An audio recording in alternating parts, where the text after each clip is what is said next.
This week on Africa Weekly, we go to Senegal, where a team of marine archaeologists are on the hunt for sunken slave ships.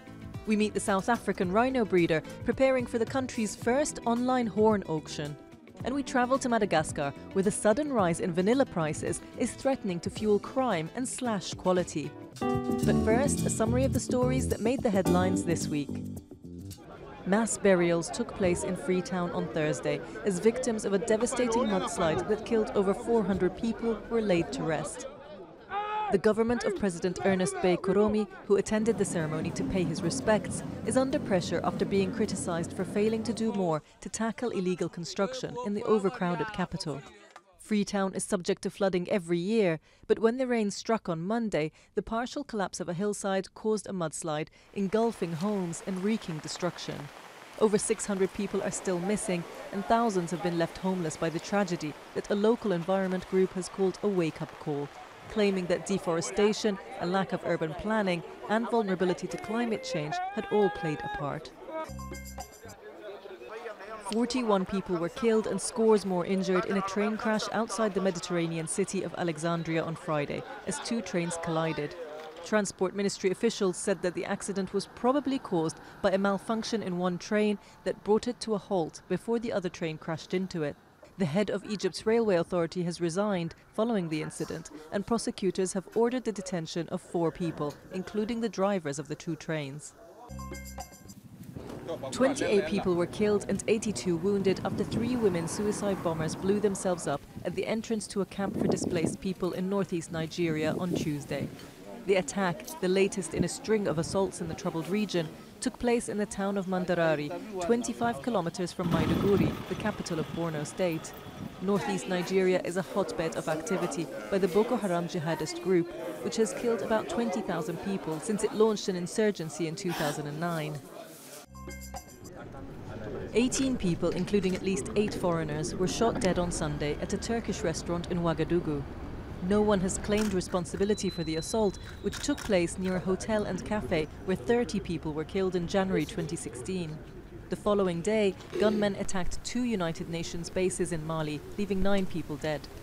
Mali's President Ibrahim Boubacar Keïta travelled to Burkina Faso on Tuesday, declaring that the Sahel nations were united against jihadism. Keïta is current chairman of the G5 Sahel Group, a coalition of 5 Western-backed Saharan countries that have pledged to fight terror. A 20-year-old model claimed to have been assaulted by Zimbabwean First Lady Grace Mugabe at a Johannesburg hotel where she was staying with Mugabe's 2 sons. 52-year-old Mugabe allegedly attacked Gabriela Engels with an extension cord, leaving her with wounds on her forehead and the back of her head. Mugabe, who is seen as a potential successor to take over from her increasingly frail husband, allegedly arrived with bodyguards and accused Engels of living with her sons, Robert and Chatunga. Following the announcement of President Uhuru Kenyatta's re-election last week, opposition leader Raila Odinga has rejected the results and said he will take his claims that the election was rigged to the Supreme Court. Tensions have run high since the declaration of Kenyatta's victory, with at least 17 people killed in ensuing street protests that were crushed by police. Local authorities have denied that police used live ammunition against protesters.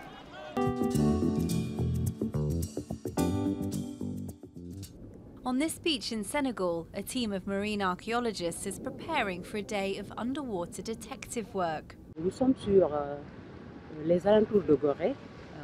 We're on the outskirts of Gorée, where we found some wrecks, and we think they're wrecks linked to the Atlantic slave trade, but it remains to be seen.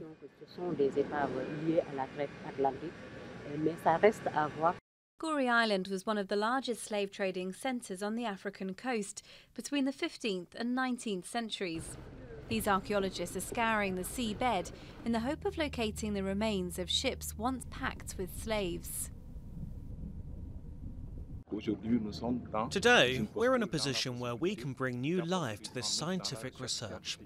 The history of the slave trade has long been written, but has been based simply on documentary evidence.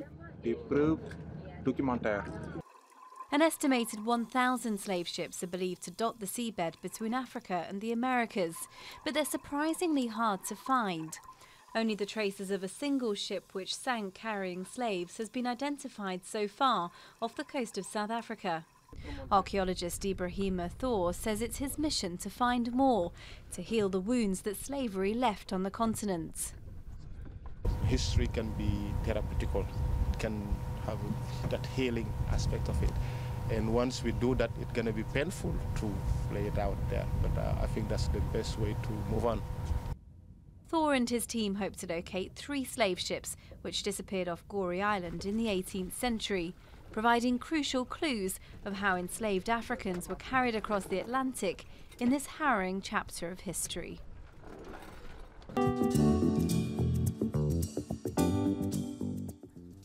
John Hume owns the largest rhino breeding farm in the world, home to 1,500 rhino. Each week he has their horns cut to discourage poachers. But with rhino horns highly prized in Asia, fetching more than gold or cocaine on the black markets, he also has to spend €150,000 a month on security. What I'm doing here is not sustainable for me. The cost is too huge. There is only one way that I will pay for this cost. That is to sell my rhino horn and to use that money to protect my rhino.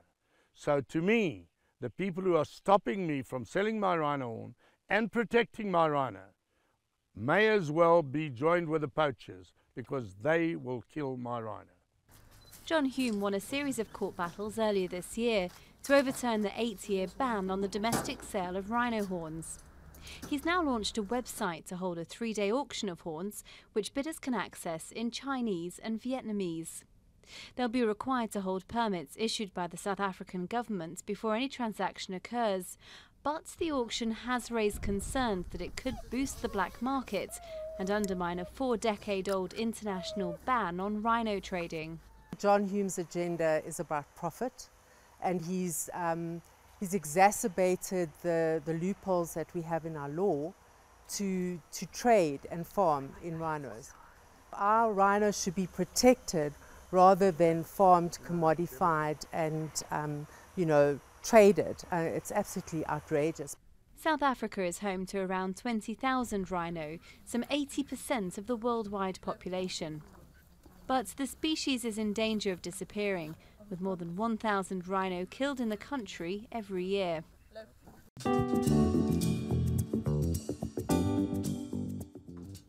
Patrick looks after his vanilla pods as he would precious stones. He keeps them hidden before selling them at a higher price. Business is booming, and soaring prices have allowed him to build this house. But they have also brought trouble. The vanilla industry in Madagascar is now rife with scams, theft and even deaths. The traders have no scruples. I'm looking to quit this work because it's too hard. Everyone is dishonest. Whether they're 20, 40, 60 years old, everyone lies. Madagascar produces 80% of the world's vanilla, but demand is greater than supply, leading its value to triple in 3 years to $600 per kilo. The price explosion has led to increased thefts from vanilla plantations. We risk death watching over our plantations at night. That's why it's so hard to work in vanilla now.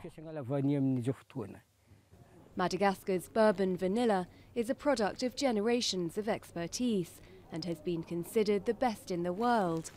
But fear of theft is forcing some growers to pick their pods too early, resulting in a drop in quality and declining standards. Certainly there are some who are in the industry solely for opportunism. Us, we live on vanilla. It's getting harder and harder to sell it because some people have been cheated. They've bought vanilla that was mouldy or rotten. Madagascar's vanilla industry was worth $650 million last year, 5% of the country's total GDP. But little wealth from these scented black seeds is invested back into the local economy. Most homes in the region have no electricity, and just a fifth have access to drinking water.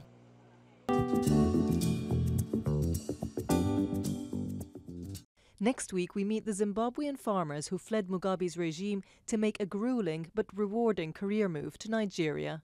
That's all from us at Africa Weekly. Until next week.